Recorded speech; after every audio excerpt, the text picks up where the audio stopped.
A series of strip search hoaxes played out in fast food restaurants across the country confirmed the findings of the Milgram experiment on obedience to authority.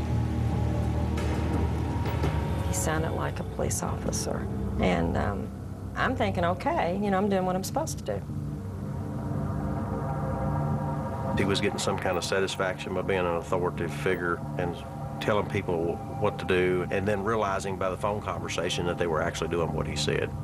He's telling me that I needed to get someone to sit with her while he goes and gets somebody to come in to pick her up. The caller then asked the manager if she was married or had a boyfriend. She said that she had a fiance. Then the caller asked if she could have her fiance come to the restaurant and assist her with the strip search of the victim. He says, well, why don't you have him come up and sit there? I mean, you can trust him. So called Wes, my fiance, we were going to get married, and asked him if he would come up.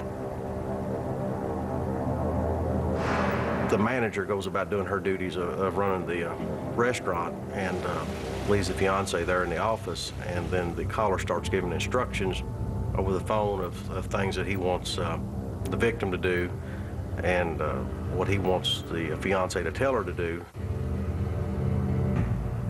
Have her remove her apron and instructed to do jumping jacks and jog in place and several more things.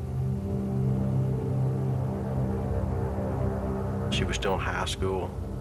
The kind of person she was actually graduating the top 10 in her class.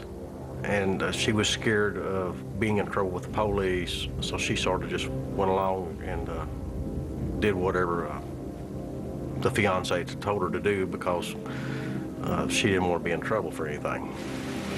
During all this time, I'm working. I'm running the floor, I'm getting change, and then when I would walk into the office to get the change or whatever I had to get, Wes would be sitting where he was when I left, and she was sitting where she was, and no one said anything. After over 2.5 hours, Summer's fiancé, Walter Nix, did something that was unthinkable. Complying with the instructions of the caller, he ordered the employee to perform a sexual act.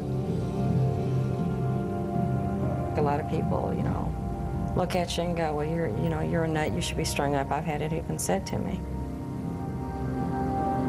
You know, you look back on it and you say, I wouldn't have done it, but unless you're put in that situation at that time, how do you know what you would do?